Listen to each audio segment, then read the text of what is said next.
তুমি যা দেখেছিলি তার থেকে বেশি সুন্দরী চাঁদের খুঁত আসতো আমার বৌমার খুঁত নাই। আমার কথা মিলল তো?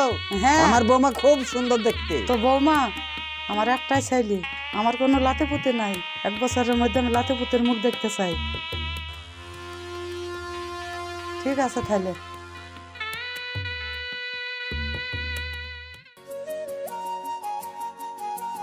কিরে আফজাল, কোথায় যাচ্ছিস? এই বাজারের ধারে একটু যাব। কেন? এই বাড়ির জন্য সবজি টবজি কিনতে। তাই? হ্যাঁ। তোর ছেলের বিয়ে দিলি, তুই কি নাতি পুতির মুখ দেখবি না? আমার এই দেখ 2 নাতি, কি সুন্দর। হ্যাঁ, তারা আমাকে দাদু দাদু বলে ডাকছে এবং বলছে ক্যাডবেরি কিনে দাও, বিস্কুট কিনে দাও। নাতি পুতিদের এইসব কথা শুনে কত আনন্দ লাগে মনে। ওই কথাই ভাবছি গো ভাই, আমার ছেলে 2 বছর হয়ে গেল বিয়ে হওয়া, এখনো লাতিপুতি কিছুই হইল না। আমি ভেবেছিলাম লাতিপুতি হলে এই শেষ জীবনটা লাতিপুতিকে নিয়ে আনন্দ ফুটিতে কাটাতো। আমার মনের আশা মনেই থেকে গেল। আর এখন আমার বোমা বাঁধা না, আমার ছেলের কোনো দোষ আছে আমি কিছুই বুঝতে পারছি না। তাই? হ্যাঁ। তাহলে তোকে একটা কথা বলছি, তুই বহরমপুরে গিয়ে একটা ভালো ডাক্তারের খোঁজ লাগিয়ে তোর বৌমাকে এবং ছেলেকে চিকিৎসা করাগা। চিকিৎসা করার পর উপরওয়ালা যদি তোর মুখের দিকে তাকায়, তাহলে দেখবি তোর বৌমার ঠিকই বাচ্চা হবে। দিয়ে তুইও আমার মতন নাতিপুতি নিয়ে সুখে দিন কাটাবি। সে তো ঠিকই, আমি লোকের মুখে শুনতে পাই যে ছেলেরা বাঁধা হয় না, মেয়েরাই বাঁধা হয়। তাহলে তোর বৌমাকেই ভালো ডাক্তার দেখা। যদি তোর নাতিপুতি না হয়, তাহলে তোর এত সম্পদ এসব কে ভোগ করবে? তাই তো গো, তাহলে আমার ছেলেকে বলে বৌমাকে বহরমপুরে নিয়ে যেতে বলি। হ্যাঁ তাই করিস, বহরমপুর গিয়ে ভালো ডাক্তারকে দেখাবি। ঠিক আছে, আমি হ্যাঁ গেলাম। যা।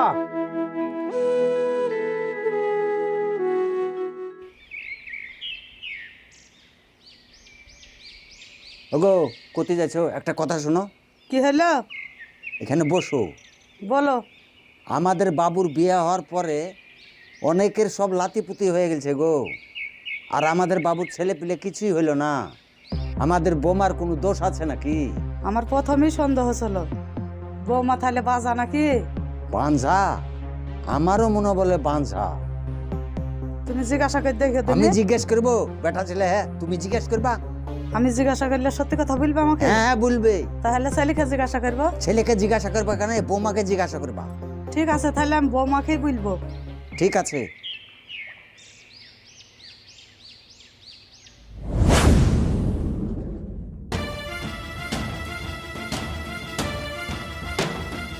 এই রান্না কে করেছে?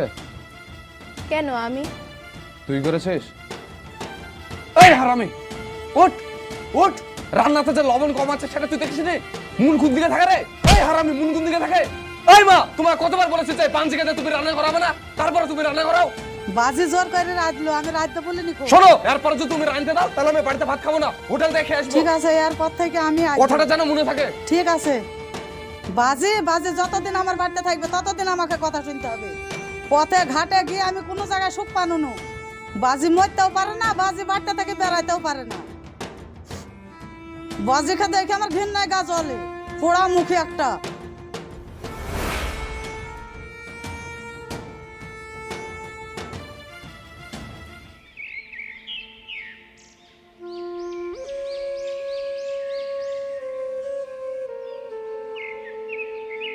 এই নেন আব্বা চা।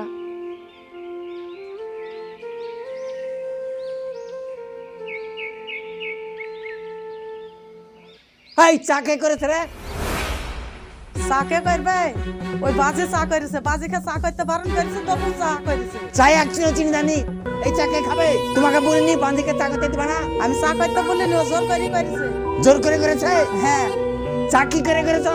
হ্যাঁ, তোমার ছেলে পিলা তো নাই, যে ছেলে পিলা হইতে তারা চিনি দিতে ভুলে গেছো। এতদিন ধরে তো লাঠি পুতি কিছু দিতে পারলে না, বাঞ্জি কতিকার। ওরা তো আমি কোনোদিন চা খাবো না, তুমি চা করে দিবা। ঠিক আছে, আমি করে দেবো। কথাটা যেন মনে থাকে। হ্যাঁ হ্যাঁ, আমি করে দেবো।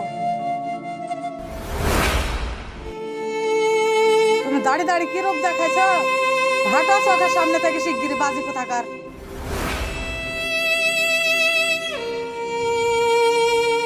দেখি আপনার রিপোর্টটা। এই নেন।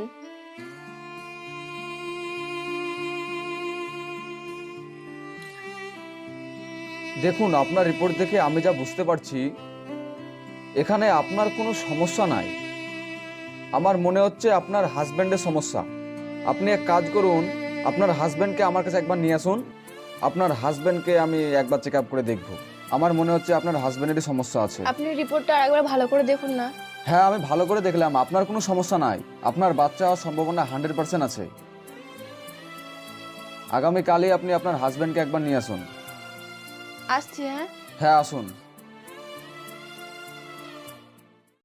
আরে এসো মা, আব্বা বাড়িতে আসো। বাবা, কি হলো রে? তোমার বৌমার কাণ্ড দেখো।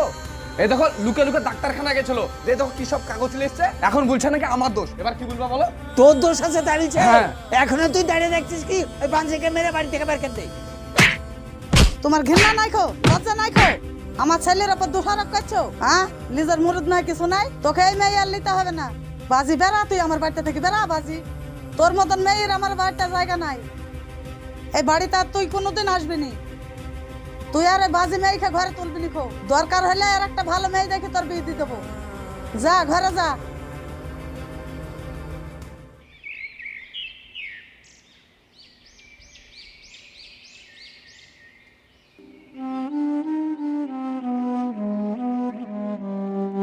আব্বা, কিরে তুই একা আসলি? জামাই কই? তোমার জামাই আসেনি। জামাই আসেনি মানে? আব্বা, আমি আর ওর সাথে সংসার করতে পারছি না। কেন, কি হয়েছে তোর? তুমি তো জানোই আমার বাচ্চা হয় না বলে ওরা সবাই মিলে আমার উপর দিনের পর দিন অত্যাচার করে। ওরা কখনো জানতেই চায় না দোষটা কি আসলেও আমার। আমি আর এই অত্যাচার সহ্য করতে পারছি না। আব্বা, তোমরা আমার ডিভোর্স করিয়ে দাও। সংসারে একটু ছোটখাটো ঝামেলা হয়েছে বুঝে এইভাবে হুট করে চলে আসলে হবে? সংসার করতে গেলে অনেক ঝামেলা হয়, আমাদেরও হয়েছে। একসময় সব ঠিক হয়ে যাবে। তোর ভাইটার তো হ্যান্ডিক্যাপ, আর আমার তো এই অবস্থা। তোকে আমি কি করে চালাবো? সংসার আসছেন, টুকটাক ঝামেলা হয়েছে আর অমনি এসে বলছিস ডিভোর্স দিয়ে দাও। তোর ডিভোর্স দিতে তোর না বিয়ে দি, তোর তো বিয়ে করতে চাবে? তুই বিবাহিত মেয়ে, কেউ তোকে বিয়ে করতে চাবে না। আর বলছে ডিভোর্স দিয়ে দাও। এখন বিয়ে দিতে গেলে তোর 1 লাখ টাকা খরচা হবে, অত টাকা আব্বা কোথায় পাবে? আর আমি তো কাজ করতে পারি না পালিয়ে। তার মানে যেখানে ছিলি সেখানে থাকবে, একটু মেনে ঝরে নিয়ে। না ভাই, ওটা সংসার না, ওটা জাহান্নাম। তোমরা খালি তোমাদেরটাই বুঝছো, আমার জায়গাটা কেউ বুঝছো না। আমার দ্বারা ওই বাড়িতে থাকা সম্ভব হচ্ছে না। সংসার করতে পারবি না তো কি করবি? এই বাড়িতে এসে বসে থাকবি? তোমরা যদি ডিভোর্স করাতে পারো তো করিয়ে দাও, না হলে এই বাড়িতে থাকতে দিলে দাও, নয়তো আমি বেরিয়ে যাচ্ছি। হ্যাঁ তাই যা, যেদিকে দুই চোখ যাবে সেদিকে চল যা।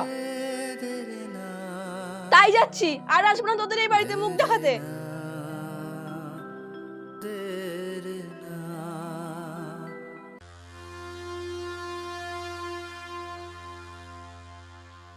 এখনো বাজি থাল বাসন গুলা ফেলি রেখেছে।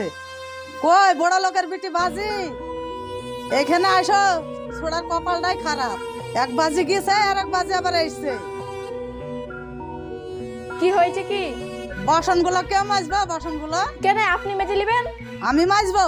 তোর এত বড় সাহস? আপনার এত বড় সাহস, আপনি আমার গায়ে হাত তুলছেন? মাইনুল, আপনার হাত আমি ভেঙে দেবো। মাইনুল আমাকে মেরে ফেললো রে। বাপ তুই এখানে আয়। আরে বউ আমার হাত ভেঙে ফেললো রে, তাড়াতাড়ি আয়। কি হয়েছে? বাসন গুলো মাজতে বলিস, তোর বউ আমার হাত গুলো তুমড়ি ভেঙে দিছে রে। তোমার এত বড় সাহস, তুমি মার গায়ে হাত তুলেছো?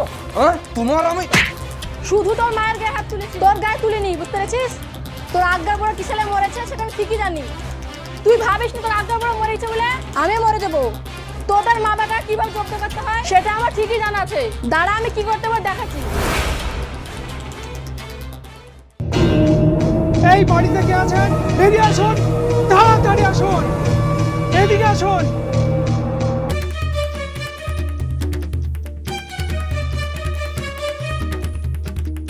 স্যার, এটা আমার স্বামী, এটা আমার শাশুড়ি, এটা আমার শ্বশুর। স্যার, এরা 3 জন এই মেয়েটার মতন অত্যাচার করে আমার বোনটাকেও মেরে ফেলেছে জানেন। নারীরা হচ্ছে ভালোবাসার প্রতীক, মেয়েরা হচ্ছে ফুলের মতো। আর তুমি তোমার প্রথম স্ত্রীকে ভালো না বেসে তার উপর অত্যাচার করে করে তাকে তুমি মেরে ফেলেছো। আর এখন এটা তোমার দ্বিতীয় স্ত্রী, একেও মারার প্ল্যান করছো। নারী নির্যাতনে কি কেস হয় জানো? 498 এখানে 3 বছর পাক্কা জেল হবে, তার সঙ্গে সঙ্গে নগদ অর্থ জরিমানা লাগবে। বুঝতে পেরেছো অফিসার? একে নিয়ে চলো, আর আপনারাও চলুন, চলুন। বর্তমান সমাজে যদি কারো সন্তান না হয় তাহলে কিন্তু সমাজের লোকজন অনেক ধরনের কথা বলে, আর সব থেকে বড় কথা বাড়ির লোকজন ওই মেয়েটার ওপর অত্যাচার করে। একটা জিনিস আপনারা লক্ষ্য করবেন, স্বামীর দোষ থাকলে স্ত্রীর কখনো ছেড়ে যায় না, কিন্তু আবার উল্টো দিক দিয়ে যদি আমরা দেখতে যাই, স্ত্রীর দোষ থাকলে স্বামীরা অন্য মহিলায় আকৃষ্ট হয় এবং অন্য মহিলার সঙ্গে ঘর সংসার করে। মানবিক দিক দিয়ে যদি আমরা দেখতে যাই বা চিন্তা ভাবনা করি তাহলে এটা একদমই ঠিক নয়। সো ভালো থাকবেন, সুস্থ থাকবেন, দেখা হচ্ছে আপনাদের সঙ্গে আবার নেক্সট ভিডিওতে।